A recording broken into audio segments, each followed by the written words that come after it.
بسم الله الرحمن الرحيم. الحمد لله رب العالمين، بارئ الخلائق أجمعين، باعث الأنبياء والمرسلين، ثم الصلاة والسلام على أشرف الخلق وأعز المرسلين، حبيب إله العالمين أبي القاسم المصطفى محمد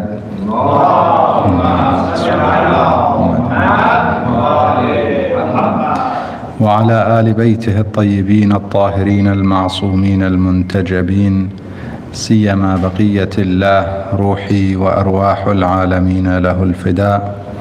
قال الله الحكيم في محكم كتابه الكريم: بسم الله الرحمن الرحيم. وما قدروا الله حق قدره إذ قالوا ما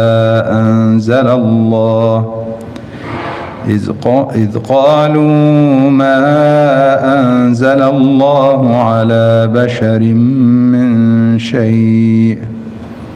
قل من أنزل الكتاب الذي جاء به موسى نورا وهدى للناس. آمنا بالله. صدق الله العلي العظيم. اللهم صل على محمد وآل محمد. Dear Mu'mineen and Mu'minat, brothers and sisters, Assalamu alaikum wa rahmatullahi wa barakatuh. عظم الله أجورنا وأجوركم بمصابنا بالزهراء فاطمة عليها السلام. Condolences on the martyrdom anniversary of the daughter of Rasulullah sallallahu alayhi wa alihi wa sallam, سيدة نساء العالمين من الأولين والآخرين، سيدة نساء أهل الجنة فاطمة الزهراء سلام الله عليها. اللهم صل على محمد وآل محمد.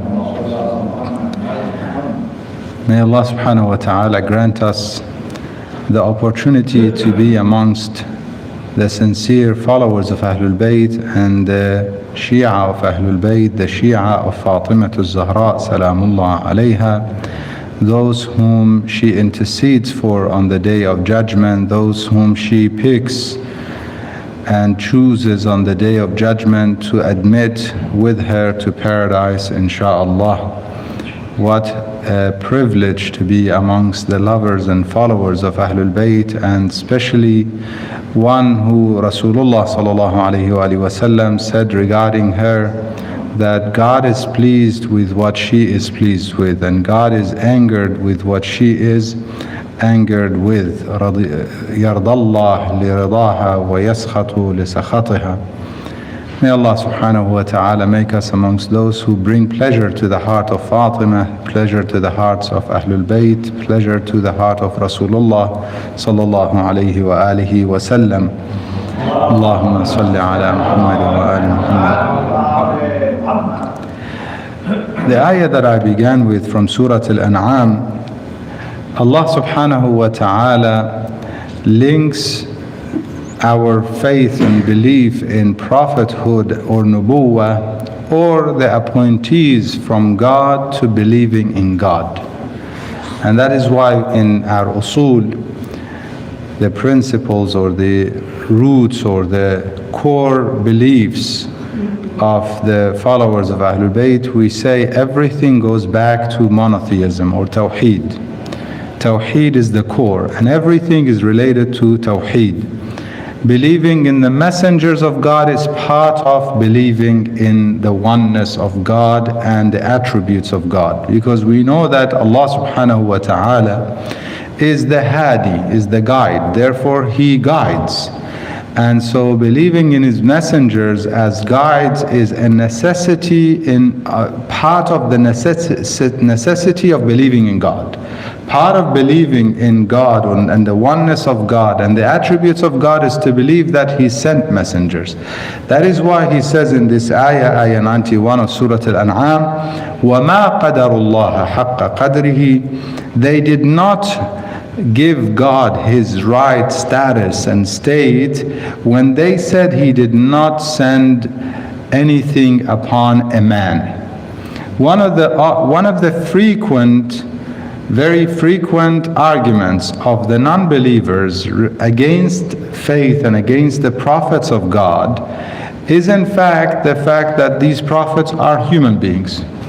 the fact that they are insan, they are bashar.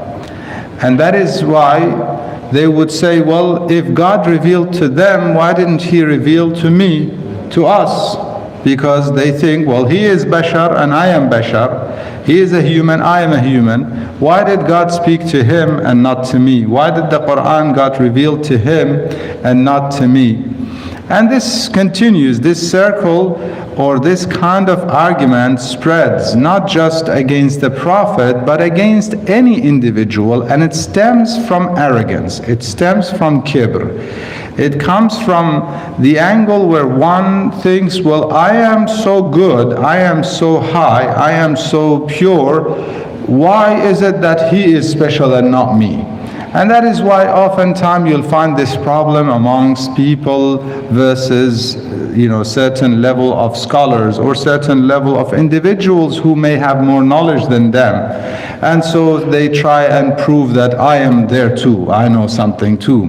And sometimes you have some scholars against higher learned scholars, or some who claim that, okay, there is no a'lamiyya altogether, there's no such thing as more learned scholar, because he cannot be there, therefore there's no a'lamiyya, therefore anybody is okay. And so you'll find these arguments very frequent, and they come, you'll have, especially nowadays, we have a lot of the self-proclaimed scholars or jurists and so on that are there on the perhaps satellite channels and social media. You might find some videos here and there from them, and their argument is as if there were no scholars other than him, and nobody in the history of Islam and the history of Quran could interpret what he is interpreting the way he is interpreting it. Basically, he got it and no one else. From before him and during his time, and perhaps he would think no one would ever be able to get to his level. That's how arrogance gets people next to shaitan. فَإِبْلِيسِ Imamul Mutakabbirin. Imam Ali alayhi salam describes Iblis or Lucifer or the devil or whatever, Satan, whatever you want to call him. He says he is the Imam, he is the leader of the arrogant ones, Mutakabbirin. And this is a disease that is widespread. Unfortunately, we're often concerned with diseases that are affecting us health-wise. So we're worried about COVID and other diseases, which is all well and good. We need to be worried and we need to be cautious. However, we need to be more cautious about spiritual diseases and the diseases to our ethics and morality. That is what is more significant, because that's what makes us human beings. There is no point of us walking around healthy physically but dead as a human being. That is not a healthy human being. A healthy human being is healthy in every angle, and most significantly healthy in their minds and their hearts. Spiritually they're living, they're thriving. And therefore we should be, all of us, we should be concerned about our spiritual and our ethical well-being, and to purify our hearts from any level of kibr. Because there were people that lived at the time of Rasulullah sallallahu alaihi wasallam, and yet despite the fact that they had no choice but to accept him, many of those whom accepted Rasulullah sallallahu alaihi wasallam, they proved their lack of faith, they proved the fact that they had hypocrisy in their hearts immediately after his departure. After his departure, the whole thing changed. In the sense that he was there, they couldn't argue against him, because they knew next thing is an ayah could be revealed exposing them. And some of those individuals often spoke about this. One of them, in fact, the second Khalifa is quoted to have said when the Surah Bara'ah, which is falsely called Tawbah.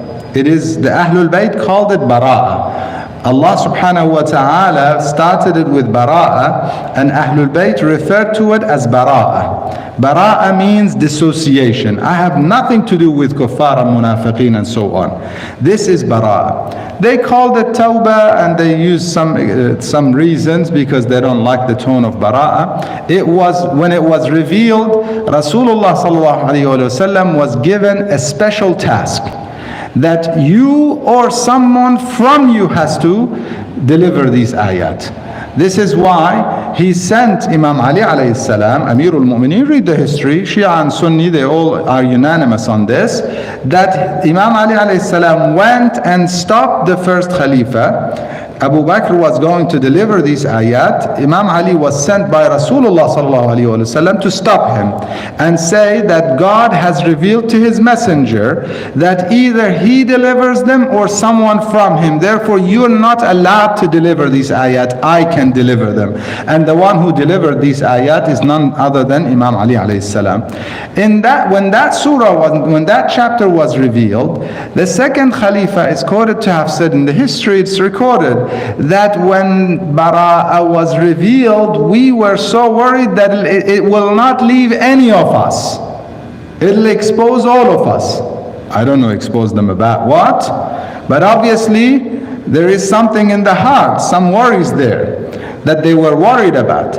When did it display itself? During the time of Rasulullah sallallahu alaihi wasallam, they could not dare, because they knew that when Abu Lahab did what he did towards Rasulullah sallallahu alaihi wasallam, a miraculous ayah was revealed, which actually exposed him and challenged him that he would never believe. Had he believed, Quran would have been wrong.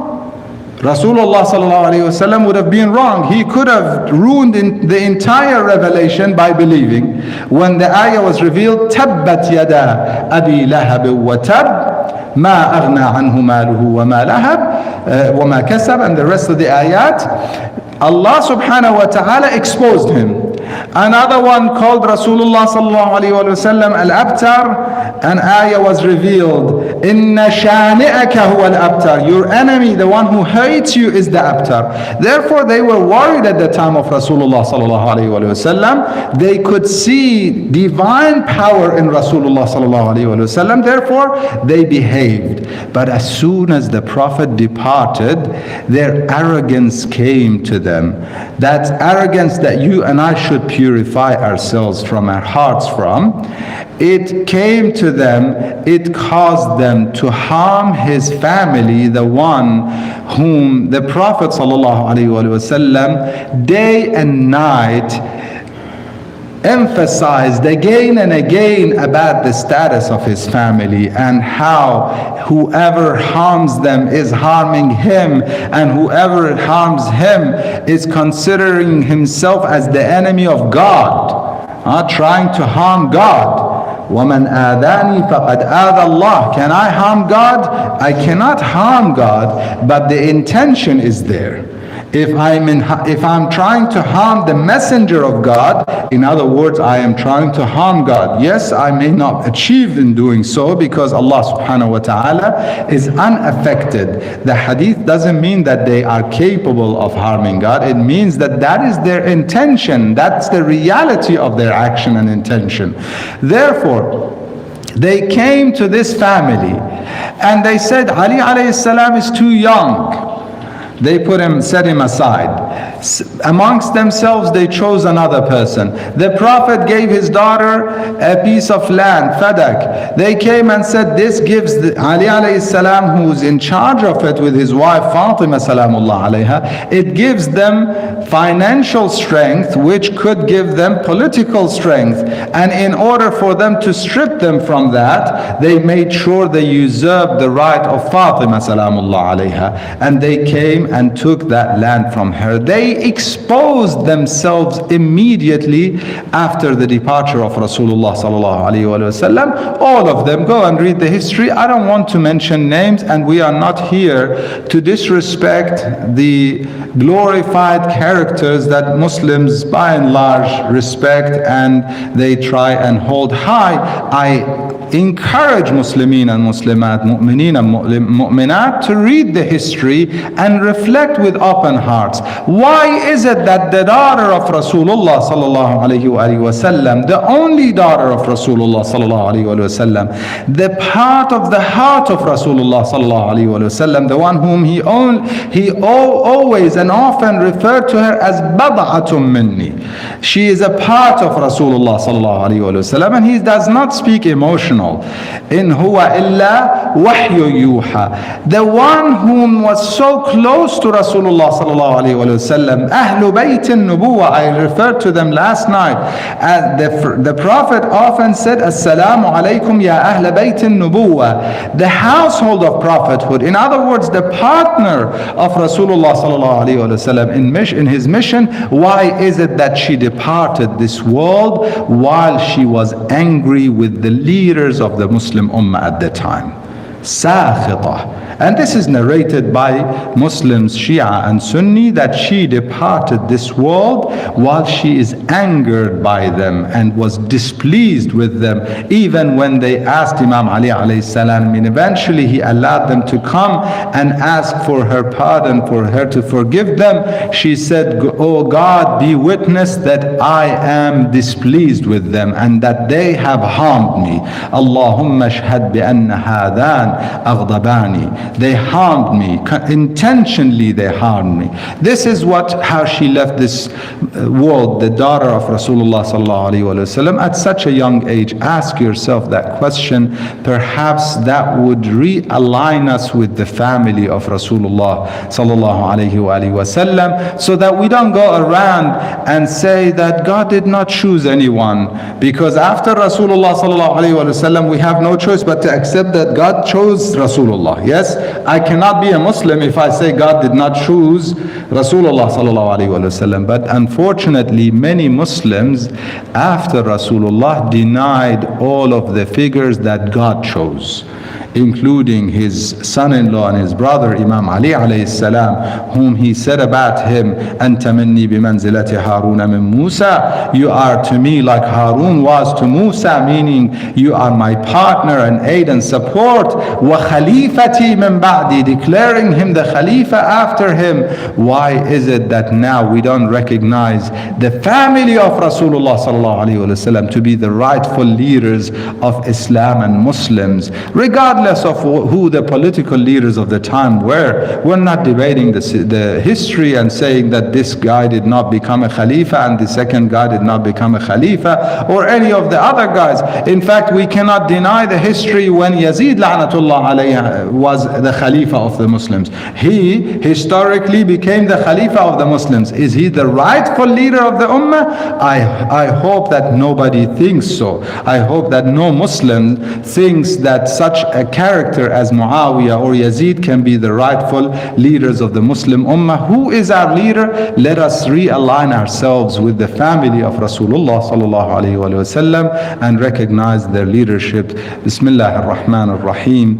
Wal asr innal insana lafi khusr illa alladhina amanu wa amilu as-salihat wa tawasaw bil haqqi wa tawasaw bis sabr. Sadaqallahu al-aliyyul azim. Allahumma salli ala Muhammad.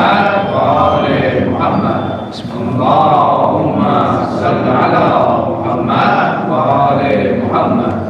اللهم صل على محمد وآل محمد.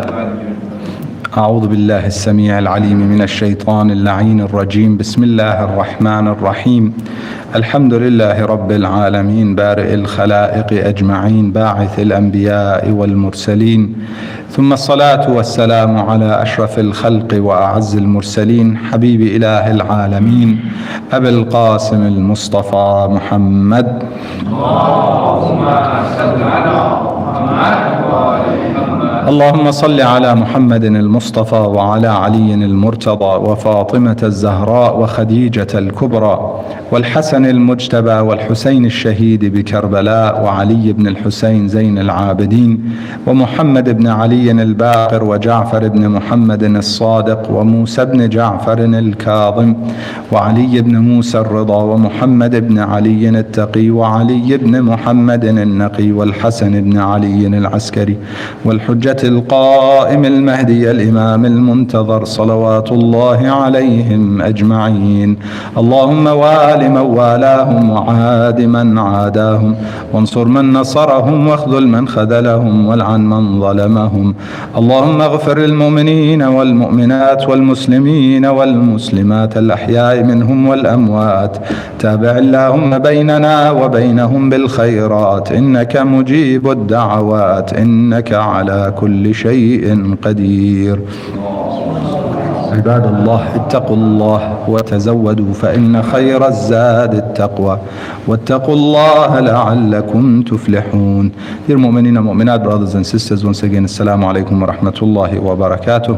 Jumu'ah Mubarakah upon everyone. May Allah subhanahu wa ta'ala make us amongst those who reflect and purify in this Jumu'ah and gain more and more of the provision of taqwa. أوصيكم ونفسي بتقوى الله فإنها زاد المبلغ.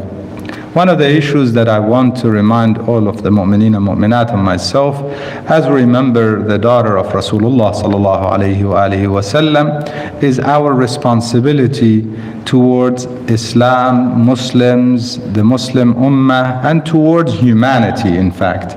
Our responsibility is not to take care of our food and shelter and our sustenance. Allah subhanahu wa ta'ala in the Holy Quran, He says that is guaranteed. He declares that is guaranteed. لا نسألك رزقا نحن نرزقك.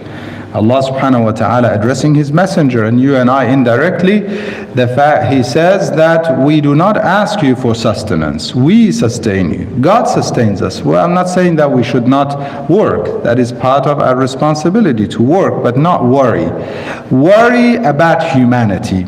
Worry about the goodness of humanity. Worry about yourself and your purification. We have a responsibility towards our children, towards our family, towards our community, and towards humanity when it comes to guidance, when it comes to helping them find their way, find their path. This is a responsibility that all of us have, and we cannot neglect or ignore our responsibility. Fatima Zahra salamullah alayha, in order for her to reconfirm what her father had said and what God wanted for the Ummah in the leadership of the Imams of Ahlul Bayt, in the wilayah of the Imams of Ahlul Bayt, the purified ones, the ones chosen by God. She went out of her comfort, the comfort of her home, and she spoke out.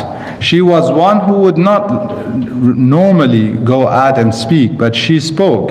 In defense of the Imam of her time, the leader of her time, she went out and spoke. They came and visited her as she was unwell, departing this world, in perhaps spending her last couple of days very sick and unwell as a result of the attack on her home. They came to visit her. The ladies, Muhajirin and Ansar, came to visit her, and they asked her, how are you doing? How are you feeling, O daughter of Rasulullah, Ya binta Rasulullah? Her response was political, was not something that was basic, I'm not feeling well, or I'm in pain, it wasn't about her even. Her response had nothing to do with how she was feeling physically or how unwell she was. Rather, she started speaking about the leadership of the Imam, Amirul Mu'mineen salawatullah wa salamu alayhi. She says, I detest your men. I have come to a position where I detest your men. Why? I tested them, because she came out with Amirul Mu'mineen. They went door knocking to remind the people of their responsibility towards the Imam of their time. And when she realized that they turned their back, she said, their problem is they don't realize that had they given the right to Abul Hassan to lead the Muslim Ummah, they would be all living well, not just themselves, but for generations and generations to come. People would have been living in absolute comfort and well-being, and they took that from the Muslim Ummah and from themselves by setting aside Abul Hassan, Amirul Mu'mineen salawatullah wa salamu alayh. And what was their problem, she says, with Amirul Mu'mineen? It was the fact that he was very firm when it came to justice, very firm when it came to right from wrong, wrong, distinguishing that haqq, he was very firm. Justice and adl, he was very firm on it. This is why they could not withstand him. My dear brothers and sisters, it's our responsibility to also, in our time, in our world, stand up for justice against injustice, wherever it happens, wherever it may be happening, and whoever it may come from, even if it is against ourselves. وَلَوْ عَلَىٰ أَنفُسِكُمْ, as we read in the Holy Quran. We ask Allah subhanahu wa ta'ala to grant us the opportunity to be followers of Fatima Zahra Salamullah alayha, to stand up for justice, stand against injustice and oppression. We ask him to make us amongst those who listen to what's said and follow what's best. Bismillah ar-Rahman ar-Rahim. قل هو الله أحد الله الصمد لم يلد ولم يولد ولم يكن له كفوا أحد. صدق الله العلي العظيم.